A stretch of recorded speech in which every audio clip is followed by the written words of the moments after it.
Sally Jesse Raphael tomorrow morning at 9 on TV8. Inside Nashville's Grand Ole Opry tonight at 7:30 on TV8.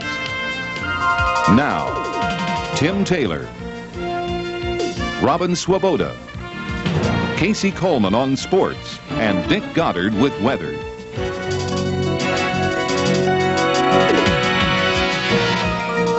This is News Center 8. Good evening, everyone. Thanks for joining us. Here's what's happening. I don't think the people of our community should be held hostage to the November elections or the political concerns of some officials in the Justice Department. An Ohio congressman calling for a congressional probe of the Justice Department. This follows last night's I-Team report that a politically sensitive case has been sidetracked in the Justice Department. Carl Monday reports tonight on the growing furor over politics and prosecutions. Today I have sent a letter to the Justice Department urging them to give us an immediate response to the case that has been sent to them by the EPA. The case, a 14-year-old problem at the airport. Kerosene, de-icing fluid, and human waste dumped into the stormwater sewers and into the Rocky River. For 14 years, the EPA has tried to get the city to act. Finally, they pulled out a big stick, a finding a violation that carries with it a $42 million penalty. But as we reported yesterday, the case never went to court. It died here at the Justice Department, just about the time the mayor was throwing his hat into the ring for the U.S. Senate. It's not true at all. Today, the mayor's campaign spokesman denied any meddling in the investigation. Any suggestion that the Voinovich administration or the Voinovich campaign would even attempt that is absurd.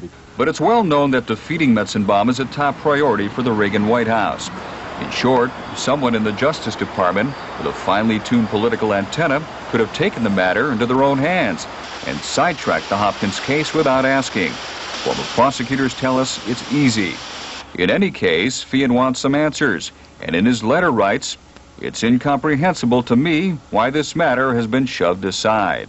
I find it more than coincidental that the Justice Department has refused now for 9 months to take action on an EPA recommendation of civil penalties in excess of $40 million against the Voinovich administration while this campaign is going on. Our word to Congressman Fian is, if he has any basis whatsoever, any facts, any evidence that he can present to the mayor that would suggest that the campaign interfered with the Justice Department, we'd like to see it. Another oddly timed case was Lad Anthony, a Metzenbaum aide caught 22 months ago selling U.S. citizenships. But the Justice Department indicted him just last week, a month before the election. I think that there's probably more than coincidence at play there. It's obvious that there is a very close relationship between Congressman Fian and Senator Metzenbaum. That may or may not have been the case, but all over Washington, it's no secret that the Reagan administration has been changing policies to help Republican candidates into office. The New York Times cites some recent examples, from EPA rules to mining regulations. And as we've said before, any such favors would have benefited the Voinovich campaign, whether they asked for them or not.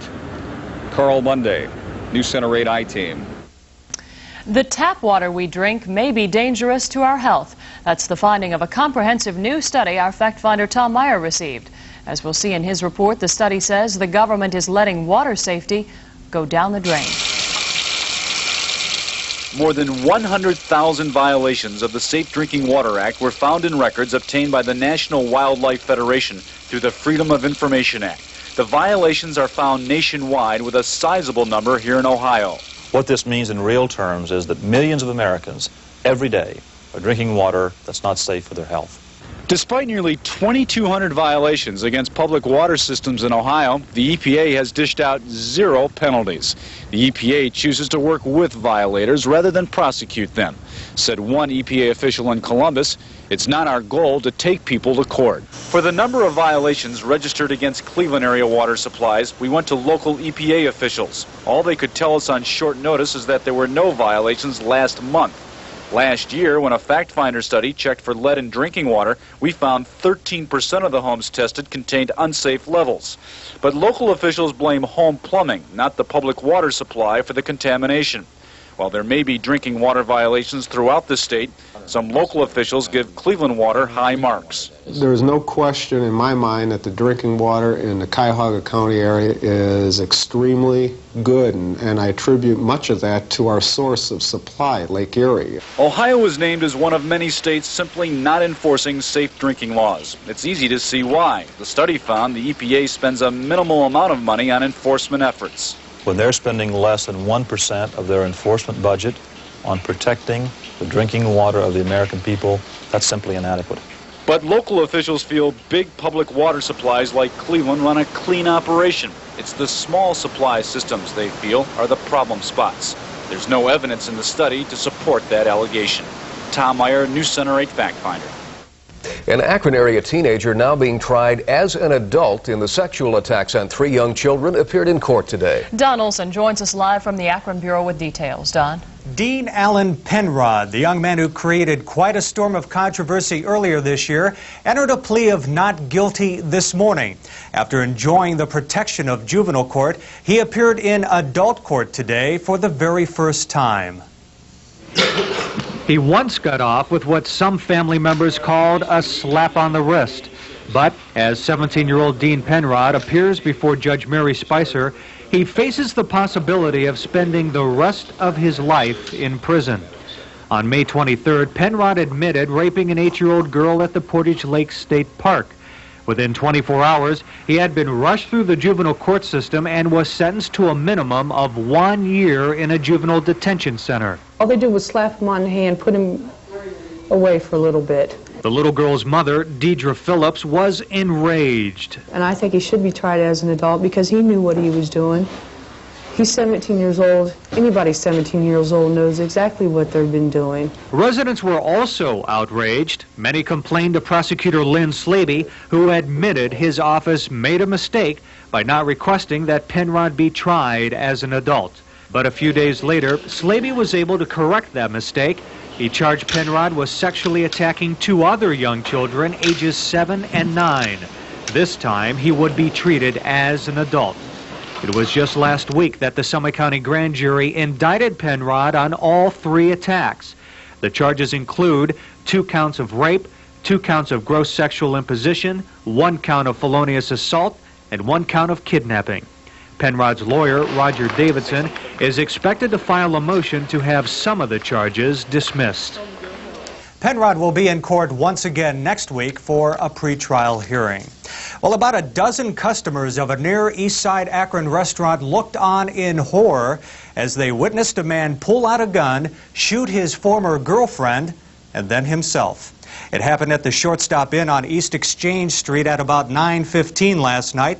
Jay McClelland of McKinley Avenue in Akron shot his estranged girlfriend, Dorothy Wayne of Cuyahoga Falls, once in the head, and then turned the gun on himself, committing suicide.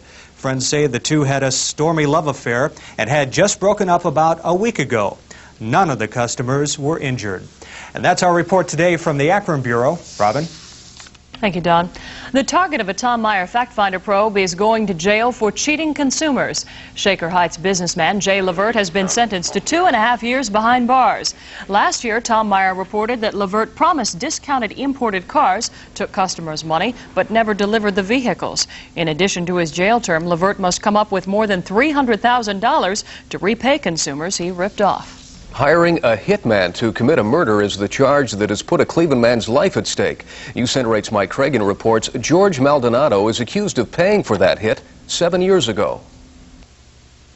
George Maldonado is charged with aggravated murder. The fact that he's accused of hiring a hitman to do the killing makes it a capital crime.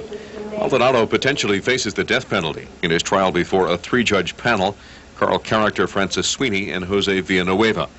Maldonado is accused of bringing a hitman to Cleveland to kill a neighbor, Terry Egner, with whom Maldonado had been feuding for months. Egner was shot and killed on an afternoon early in 1982.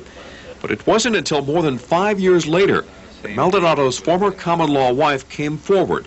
After they had had a falling out, she put the finger on it.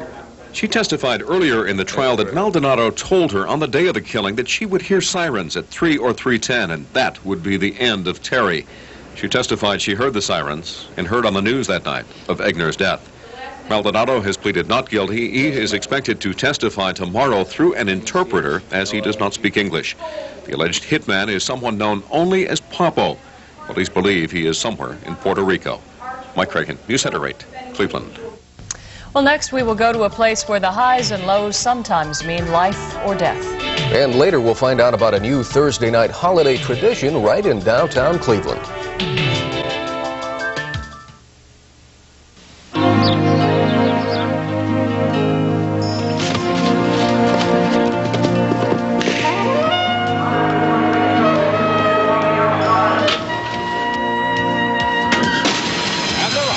Get your free WGAR mug on Columbus Day at Thistledown.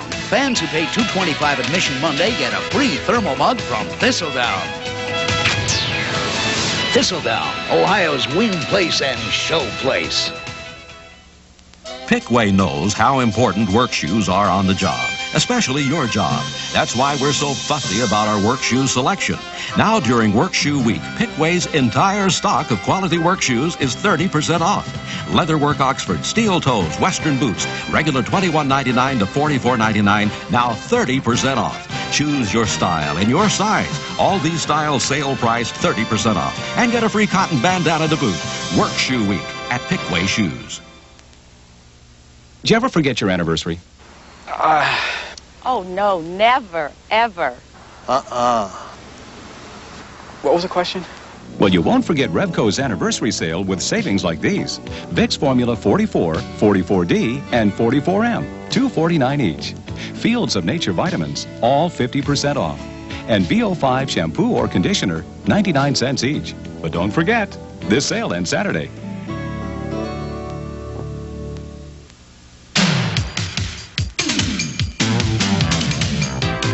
When I come to Toronto, I come to play.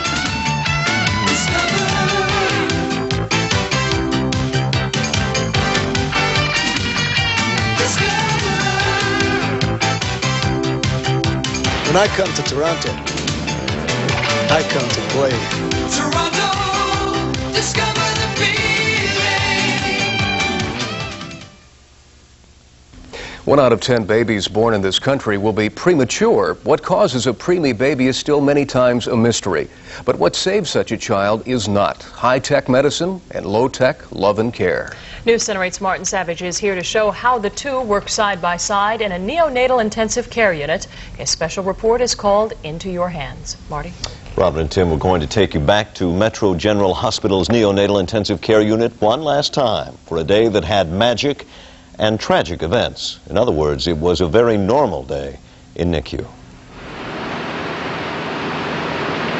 Friday, September 9th, 7:30 a.m. with 31 babies in the unit. It is already a hectic day. A just-delivered baby is rushed into the unit. Though full term, the infant is having trouble breathing and can only make a pitiful grunting sound. Did you hear us? Yeah, that sounds good. We're bringing him over here just to keep an eye on him right now to see what he does, to see if the grunting subsides. So it's not a real serious problem. He just wants It could be. Yeah, I'm just gonna. As the first child is still worked on, another baby is rushed in, only seconds into the world, and it is already surrounded by doctors and nurses. As the unit goes about its business, there is an underlying tension. This is the day when many of the nurses will learn if they passed their state board exams, officially making them registered nurses. Where are you going to take the baby to? Yeah. His mother. 10:40 a.m.